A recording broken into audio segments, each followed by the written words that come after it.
جبکہ چین کے ساتھ اس کے دو طرفہ تجارتی تعلقات جو ہیں وہ 25 ارب ڈالر سے زیادہ کے ہیں، یعنی تجارت کا جو حجم ہے۔ ترکمانستان وسطی ایشیا چین گیس پائپ لائن کے ذریعے چین کی درآمد کی جانے والی گیس کا 40% سے زیادہ جو ہے حصہ وہ فراہم کرتا ہے، جو چین کی توانائی کی سلامتی کے لیے بہت اہم ہے۔ ازبکستان، چین، ازبکستان ریلوے منصوبے پر کام کر رہا ہے، جو روس سے ہٹ کر ریجنل رابطہ بڑھانے کا ایک بڑا اہم منصوبہ ہے۔ اگرچہ بیلٹ اینڈ روڈ انیشیٹو نے معاشی ترقی میں مدد دی ہے، لیکن اس سے معاشی انحصار میں بھی اضافہ ہوا ہے ان ملکوں کا چین کے اوپر، جس کے باعث وسطی ایشیائی ممالک جو ہے وہ C5+1 جیسے ڈائیلاگ فورمز کے ذریعے اپنے تعلقات میں تنوع یعنی ڈائیورسٹی لانے کی کوشش کریں کہ صرف چین ہی پر انحصار نہ کیا جائے، کسی اور پر بھی انحصار کرنے کے لیے اس سے تعلقات بنائے جائے۔ اس لیے وہ امریکہ کی اس پیش رفت کا خوش آمدید کہیں گے اسے اور خیر مقدم کریں گے۔ امریکہ کا مقصد دوسری طرح دیکھا جائے بظاہر جو ڈکلیئرڈ اسٹیٹڈ آبجیکٹیو جو ہے وہ یہ ہے کہ شفافیت یعنی ٹرانسپیرنسی، سسٹینیبل انویسٹمنٹ اور گورننس میں جو ریفارمز ہیں ان کو فروغ دے کر بیلٹ اینڈ روڈ انیشیٹو کے قرضے پر مبنی ماڈل کا متبادل پیش کرنا ہے۔ یہ کیونکہ انہوں نے یہ پیش کر رہے ہیں کہ بیلٹ اینڈ روڈ انیشیٹو جو چین کا ہے اس میں قرضے بڑھ جاتے ہیں، تو ہم اس سے ایک مختلف ماڈل دیں گے، یعنی جو وسطی ایشیا کی جو ملٹی ویکٹر حکمت عملی ہے اس سے ہم آہنگ ہے۔ ٹھیک ہے، اب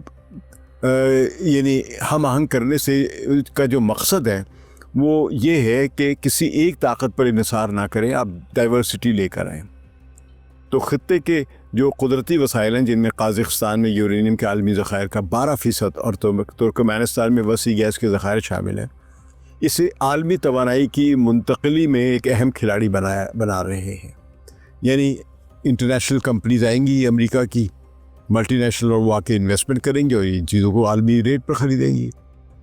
تو اس اجلاس کا اعلان جو امریکہ نے کیا 6 نومبر کو، جو ان کا سربراہی اجلاس ہو رہا ہے، تو اس کا اعلان ایک امریکہ کے جو اندر کی سیاست ہے اس کا بھی ایک حصہ ہے۔ امریکہ کے اندر ایک بائی پارٹیزن کمیٹی ہے، دونوں جماعتوں کے ساتھ مل کے جو امریکی قانون سازوں کے جو ادارے ہیں ان کے ارکان، ڈیموکریٹس کے بھی ریپبلکن کے، وہ کچھ قومی معاملات پر ایک بائی پارٹیزن کمیٹی بنا لیتے ہیں یا پالیسی بنا لیتے ہیں۔ تو انہوں نے ایک خط کے بعد یعنی انہوں نے خط بھیجا ڈونلڈ ٹرمپ کو کہ آپ اس کا اجلاس طلب کریں کیونکہ اس کو 10 سال ہونے والے ہیں۔ تو اس خط کے جواب میں صدر ٹرمپ نے ان کی بات کو تسلیم کرتے ہوئے ایک علامتی اور عملی اہمیت سمجھتے ہوئے اس اجلاس کو طلب کیا ہے، اور بہت جلدی اجلاس طلب کیا گیا ہے۔ عام طور پہ ایسے اجلاس جو بڑی بڑی تقریبات یا بڑی بڑی سربراہی کانفرنس ہوتی ہیں ان کے طویل عرصے تک تیاریاں ہوتی ہیں، لیکن یہ چند ہفتوں میں سارا کام ہوا ہے۔ اس سے آپ یہ بھی اندازہ لگا سکتے ہیں کہ C5+1 کا جو اجلاس ہونے والا ہے کتنا اہم ہے۔ تو C5+1 سربراہی اجلاس وسطی ایشیا کے بدلتے ہوئے جغرافیائی سیاسی کردار اور امریکہ کے اس خطے میں اثر و رسوخ کو دوبارہ قائم کرنے کی کوشش کو ظاہر کرتا ہے، جو بڑی طاقتوں کی مقابلہ بازی کا میدان بنتا نظر آ رہا ہے۔ جیسے جیسے C5+1 اپنی 10ویں سالگرہ منا رہا ہے، یہ خطے سے وابستہ چیلنجوں اور مواقع دونوں کو اجاگر بھی کر رہا ہے۔ جہاں چین کا بیلٹ اینڈ روڈ انیشیٹو ایک بڑی قوت ہے، لیکن متوازن شراکت داری یعنی بیلنسڈ ایک پارٹنرشپ کی خواہش بھی نظر آ رہی ہے انہی 5 ممالک میں جو سینٹرل ایشیا کے ہیں۔ تو واشنگٹن ڈی سی میں C5+1 سربراہی اجلاس کی تیاریوں کے ساتھ امریکہ اس موقع کو بڑھتی ہوئی جیو پولیٹیکل جو مقابلہ ہے اس کا امریکہ چین کے ساتھ اور وسطی ایشیا میں اپنا رسوخ بڑھانے کے لیے جو کوششیں کر رہا ہے اس کے لیے استعمال کرے گا اس C5+1 کے سربراہی اجلاس کو۔ اگرچہ سرکاری ایجنڈا مشترکہ مفادات جیسے معاشی ترقی، سلامتی اور علاقائی استحکام پر مرکوز ہے، لیکن یہ اجلاس امریکہ کے لیے ایک پلیٹ فارم کے طور پر بھی کام کرے گا تاکہ وہ ایک ایسے خطے میں اپنے اسٹریٹجک مقاصد کو آگے بڑھا سکے جو چینی اور روسی مفادات سے متاثر ہو رہا ہے، اور جہاں ایران بھی موجود ہے۔ ایران کے آس پاس امریکہ کے فوجی اڈوں کی تعداد تقریباً 19 ہے جو مختلف ممالک میں واقع ہے، اور ٹوٹل ان کی فوجی ڈپلائمنٹ جو 50,000 کے قریب ہے، 50,000 سولجرز موجود ہیں۔ تو ان اڈوں کا مقصد خطے میں امریکی مفادات کا تحفظ اور نگرانی کرنا ہے، اور اگر اس کو سینٹرل ایشیا میں بھی رسائی ملتی ہے تو وہ چین اور روس کے مفادات کو پر نگرانی کر سکتا ہے یا ان کو انفلوئنس کر سکتا ہے۔ تو امریکہ کا بنیادی مقصد چین کے بیلٹ اینڈ روڈ انیشیٹو اور روس کے علاقائی سلامتی اتحادوں کے بڑھتے ہوئے غلبے کو محدود کرنا ہے۔ مثلا روس نے افغانستان کے ساتھ تعلقات بہتر بنا رہی ہے، ان کو تسلیم کر رہی ہے طالبان کی حکومت کو، اور پھر وہ ایران کے ساتھ اپنا کوریڈور بنا رہا ہے، تو ان سب کو امریکہ محدود کرنے کی کوشش کرے گا۔ شفافیت، پائیدار سرمایہ کاری اور حکومتی اصلاحات کو فروغ دے کر امریکہ وسطی ایشیائی ممالک کو بیلٹ اینڈ روڈ انیشیٹو کے قرضے پر مبنی ماڈل کا متبادل پیش کرنے کی کوشش کر رہا ہے۔ انہیں اپنی پارٹنرشپ میں تنوع لانے اور اپنی ملٹی ویکٹر یعنی مختلف سمتوں میں دیکھنے کی جو پالیسی ہوتی ہے خارجہ پالیسی، اس میں غیر ملکی پالیسیوں کو برقرار رکھنے کی ترغیب دے رہا ہے کہ تم دوسرے ملکوں سے بھی تعلقات بناؤ۔ اس کے لیے امریکہ ملٹی نیشنل کارپوریشنز کے ذریعے پرائیویٹ سیکٹر کے لیے سرمایہ کاری کے مواقع پیدا کر رہا ہے، یعنی جو امریکہ کی پرائیویٹ سیکٹر ہے۔ خطے میں اگرچہ امریکہ براہ راست چینی مفادات کو نشانہ بنانے کا ایک ہدف نہیں رکھتا ہے، لیکن متبادل معاشی پارٹنرشپ کو فروغ دینے کی اس کوشش کو یا یہ کوششیں چین کے معاشی اثر و رسوخ کو ایک لحاظ سے چیلنج کر سکتی ہیں۔ اس طرح امریکہ متبادل تجارتی راستوں اور توانائی کی پارٹنرشپس کو فروغ دے کر روسی اور ایرانی مفادات کو بھی کم کرنے کی کوشش کر سکتا ہے، تاہم براہ راست تصادم کا امکان نہیں ہے، کیونکہ یہ ملک خود چین اور روس یا ایران سے تصادم نہیں چاہتے ہیں۔ C5+1 میں شاید براہ راست نہیں تو کم از کم انڈائریکٹلی افغانستان ایک اہم موضوع ہوگا جس پر بات ہو سکتی ہے۔ امریکہ اس خطے میں استحکام لانے اور کے خلاف کوششوں کو بڑھانے کے لیے اپنا اثر و رسوخ استعمال کرنے کی کوشش کرے گا۔ بگرام ایئر بیس وہ مانگ رہا ہے جو انہی 3 ملکوں کے ہمسائے میں ہے، ترکمانستان، ازبکستان اور تاجکستان۔ تاہم امکان ہے کہ امریکہ کا طریقہ کار محتاط رہے گا، جس میں افغان سیاست میں براہ راست مداخلت کرنے کے بجائے مشترکہ سلامتی کے خدشات کو دور کرنے کے لیے علاقائی پارٹنرشپ، ریجنل پارٹنرشپ کے ساتھ تعاون پر توجہ دی جائے گی۔ یہ طریقے ہوتے ہیں اپنا اثر و رسوخ بڑھانے کے۔ بائی پارٹیزن امریکی قانون سازوں کے جو خط کے بعد جو اجلاس کا اعلان ہے، وہ وسطی ایشیا کی امریکہ کے لیے اسٹریٹجک اہمیت کو واضح کرتا ہے۔ C5+1 کی یہ سمٹ یعنی سربراہی کانفرنس صدر ٹرمپ کے تحت امریکی خارجہ پالیسی کے بدلتے ہوئے ڈائنامکس کو بھی اجاگر کرتا ہے، جو اگرچہ 2 طرفہ معاہدوں کو ترجیح دیتے رہے ہیں ڈونلڈ ٹرمپ، لیکن یہاں پر وہ ملٹی ڈائمینشنل جا رہے ہیں۔ لیکن خطے میں امریکی مفادات کو آگے بڑھانے کے لیے کثیر الجہتی سفارتکاری میں مشغول ہونے کے لیے ان کی آمادگی ایک ان کی پالیسی میں تبدیلی کو ظاہر کرتی ہے۔ جیسے جیسے C5+1 سربراہی اجلاس آگے بڑھے گا، اس سے وسطی ایشیا میں امریکی اثر و رسوخ اور اس کی وسیع جغرافیائی سیاسی کی حکمت عملی کو ایک بیرومیٹر کے طور پر دیکھا جائے گا کہ کتنے اجلاس ہو رہے ہیں، کتنی زیادہ امریکہ فعالیت کے ساتھ وہاں پہ اپنا انٹریکشن بڑھا رہا ہے۔ تو یہ ایک بڑی طاقتوں کی مقابلہ بازی کا میدان بھی بنتا نظر آ رہا ہے۔ C5+1 ڈائیلاگ فورم کو سمجھنے کے لیے دیگر بڑی طاقتوں کے نقطہ نظر کو بھی جاننا ضروری ہے۔ واشنگٹن اپنے اقدامات کو خود مختاری اور روابط بڑھانے کے طور پر پیش کرتا ہے، لیکن چین، روس اور ایران اس خطے کو اپنا حقیقی اثر و رسوخ والا علاقہ سمجھتے ہیں یا اپنا ویڑا سمجھتے ہیں، اور امریکہ جو امریکہ کوششیں ہے کر رہا ہے ان کو وہ ریجنل سطح پر مقابلے کی دوڑ کی نظر سے دیکھتے ہیں کہ امریکہ ان کا مقابلہ کرنے یہاں پر آ رہا ہے۔ بین الاقوامی تعلقات کے ایک اہم نظریے کے مطابق جب کسی عالمی نظام میں کوئی سب سے طاقتور حکمران نہیں ہوتا ہے، یہ سب برابر ہو جاتے ہیں، تو ہر ملک اپنی حفاظت اور بقا کو اولین ترجیح دیتا ہے۔ اس نقطۂ نظر سے وسطی ایشیا اپنے قدرتی وسائل اور اہم جغرافیائی محل وقوع کی وجہ سے بڑی طاقتوں کے درمیان مقابلے کا میدان بھی بن جاتا ہے، جہاں امریکہ کی دلچسپی کو چین اور روس خطے میں اپنے بڑھتے ہوئے اثر کو کم کرنے کی کوشش کے طور پر دیکھیں گے۔ روس نے تاریخی طور پر وسطی ایشیا کو اپنا اثر والا علاقہ سمجھا ہے اور امریکی اقدامات کو اپنے مفادات کے خلاف سازش قرار دیے ہے۔ یہ خطہ سوویت یونین کی ریاستیں ہوتی تھی جو آج انڈیپینڈنٹ ریپبلکس یا اسٹیٹس ہیں۔ تو روس جو وہ کلیکٹیو سیکیورٹی ٹریٹی آرگنائزیشن کے تحت فوجی اتحاد کے ذریعے اس خطے پر اپنی سلامتی کا کنٹرول برقرار رکھنا چاہتا ہے، جبکہ یوریشین اکنامک یونین کے ذریعے معاشی دباؤ ڈال رہا ہے۔ دوسری طرف چین نے بیلٹ اینڈ روڈ انیشیٹو کے تحت خطے میں بھاری سرمایہ کاری کی ہے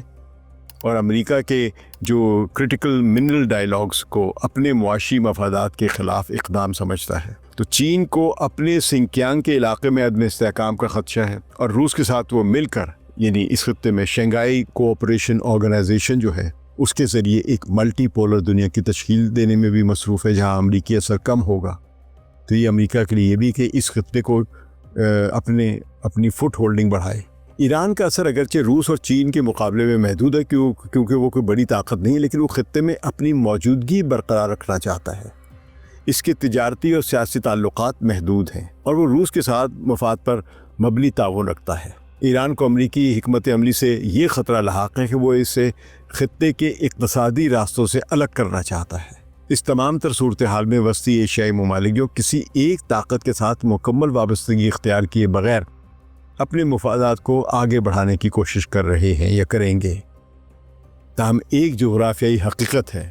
جو امریکی مداخلت یا سفارتی کوششوں کے باوجود بھی بدل نہیں سکتی ہے، وہ یہ ہے کہ C5 کے جو ممالک ہیں یہ لینڈ لاکڈ کنٹریز ہیں۔ یہ بین الاقوامی تجارت کے لیے اپنے ہمسائے ممالک پر انحصار کرتے ہیں، اس لیے ان کا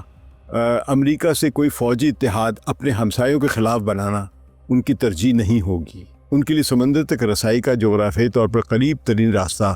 ایران سے نکلتا ہے، لیکن اس راستے پر امریکی پابندیوں کی وجہ سے ابھی تک کوئی خاص ترقیاتی کام نہیں ہو سکا ہے۔ ٹرین بنی ہے، ریلوے لائنز بچھی ہیں، لیکن بہت سارے ممالک ابھی ایران سے استفادہ نہیں کر رہے ہیں، صرف چین کی ٹریڈ ہو رہی ہے انہی ملکوں کے ذریعے سے۔ تو C5 کے یہ ممالک ملٹی ویکٹر فارن پالیسی کے تحت تمام بڑی طاقتوں کے ساتھ تعلقات برقرار رکھتے ہوئے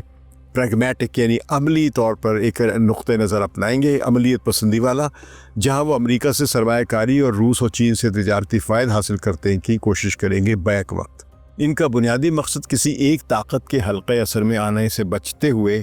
اپنی خود مختاری اور اکنامک ڈیولپمنٹ کے امکانات اور مواقع بڑھانا ہے۔ اس طرح وسطی ایشیا آج بڑی طاقتوں کے درمیان تنازع کا میدان بنا ہوا ہے، جہاں C5+1 فورم جو ہے، ڈائلاگ فورم، یہ امریکہ کے لیے ایک اثر بڑھانے کا ایک موقع بھی ہے، جبکہ وسطی ایشیا کی یہ ممالک اس صورتحال سے فائدہ اٹھا کر اپنے مقاصد کا حصول چاہ رہے ہیں۔ ہمارا یہ تجزیہ اگر پسند آئے تو اسے لائک ضرور کریں، کامنٹس میں فیڈ بیک ضرور دیں۔ شکریہ۔ ثقلین امام کو اجازت دیجیے۔ خدا حافظ۔